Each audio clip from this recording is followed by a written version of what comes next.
Prima di cominciare questo video vi faccio un appello. Cortesemente, per voi è gratuito, iscrivetevi al canale, mettete un bel like e soprattutto sostenetemi, dobbiamo superare i 10.000 iscritti per poter fare dei video più interessanti, perché YouTube dà questa possibilità solo se si superano i 10.000 iscritti. Mi raccomando, iniziamo con il video.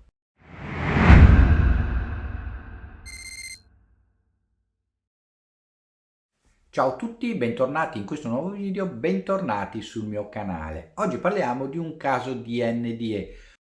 Parliamo di Franco Predieri. Franco Predieri nasce nel 1946 in un paesino del Bolognese, dal papà Dante, in questo caso, che è il figlio di un fabbro locale, un fabbro che lavora un po' per tutti, difatti viene chiamato il fabbro, il nonno di Franco Predieri. Nasce nel 1946, il papà di Franco, Dante, aiuta il nonno a fare il fabbro, però è anche una persona ingegnosa che si ingegna, si dà da fare, eccetera. Quindi nell'era in cui la meccanica era proprio basica e non c'era l'elettronica, inventa una pompa a catena per sollevare l'acqua dai pozzi. Questa cosa ha un discreto successo a livello nazionale, per cui il papà inizia a guadagnare un po' di soldini e si sollevano dalla situazione, diciamo così, basica, che era un po' tipica della popolazione del dopoguerra, diventano benestanti. Detto questo, perché il papà allora compra una moto col sidecar e nel 1950, con Franco che ha poco più di 3 anni, con questa moto, con questo sidecar, decide di fare una pausa lavorativa e di portare la famiglia a passare un pomeriggio svagato in riva al fiume. Salve, sono Franco Predieri. Nacque a Bologna il 9 dicembre del 46 e voglio raccontarvi di quel giorno, il 15 agosto del 1950, quando il mio padre con la sua BSA, un motorino enorme con Sidecar, dietro di sé caricò mio fratello di 12 anni. Dentro il Sidecar c'ero io in braccio alla mamma di 3 anni avevo.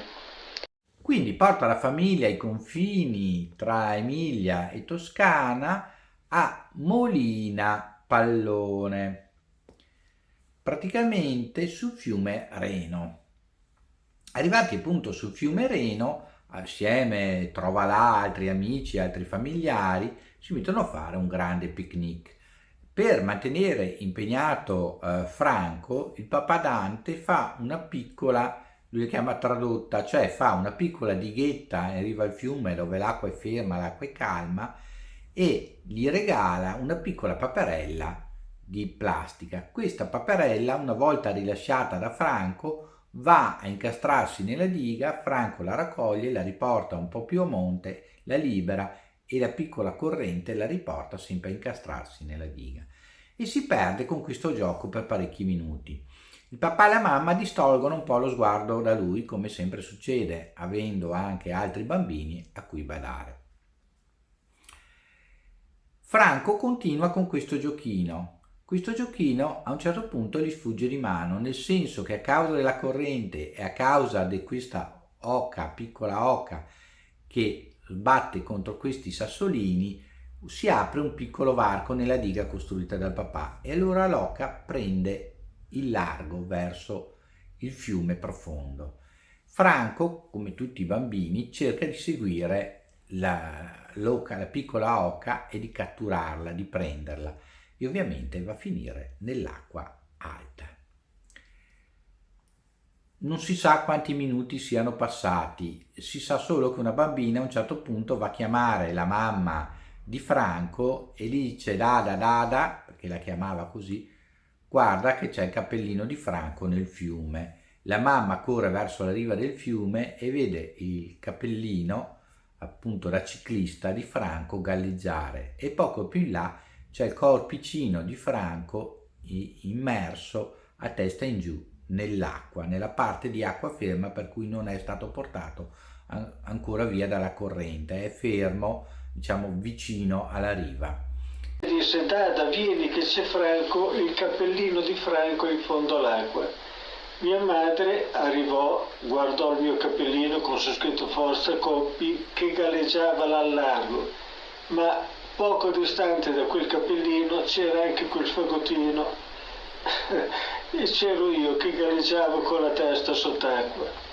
Allora la mamma inizia a urlare istericamente, tutta la gente accorre e la mamma chiama il marito Dante. Dante, Dante, Dante, corri, corri, il bambino, portalo a riva, portalo a riva.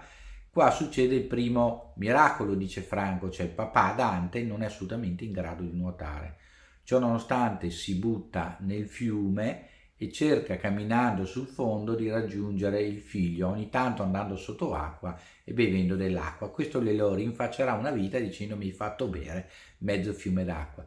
Riesce a prendere per un piedino il bambino e a spingerlo verso la riva, e quindi poi pian piano, sempre saltellando su e giù dall'acqua, cercando di nuotare in qualche maniera, di portarlo verso riva. Per fortuna in quel momento il fiume era placido, quindi non c'era moltissima corrente e più erano vicino al ponte, a un'ansa, quindi il bambino non era stato portato via dalla corrente e non era andato troppo al largo.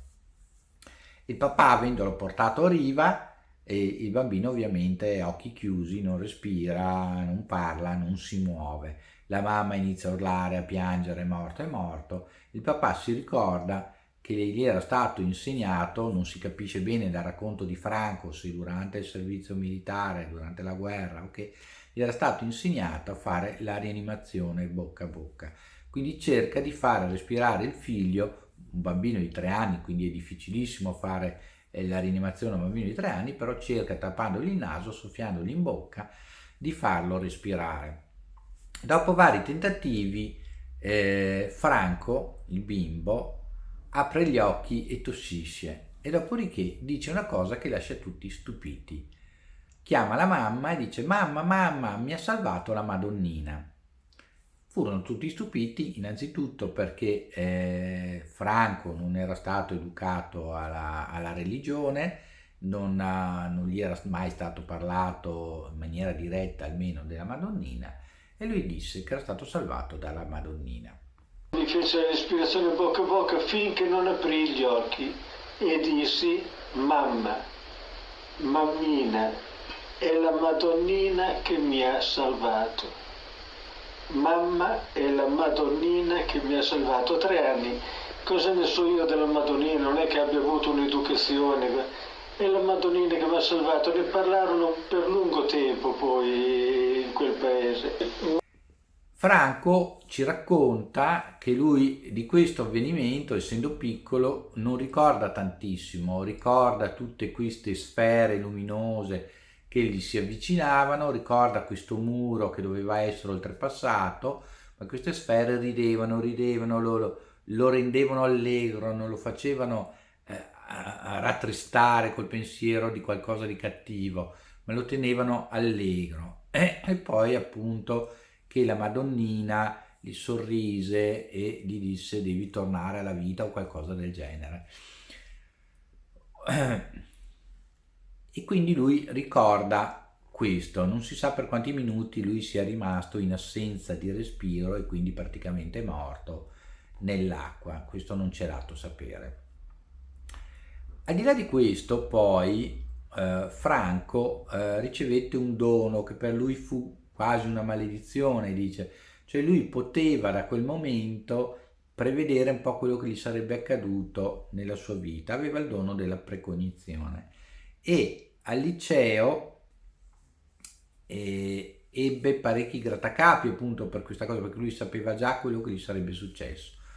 Conobbe poi verso la fine del liceo quella che divenne la sua fidanzata per ben 9 anni, con la quale lui poté confrontarsi, poté parlare, poté sfogarsi di questo suo dono e le raccontò per filo e per segno quello che sarebbe successo nella sua vita, che lui avrebbe vinto un sacco di medaglie, difatti vinse un sacco di medaglie per la corsa, salto in alto, in un sacco di sport, fu molto sportivo, che poi si sarebbe ammalato.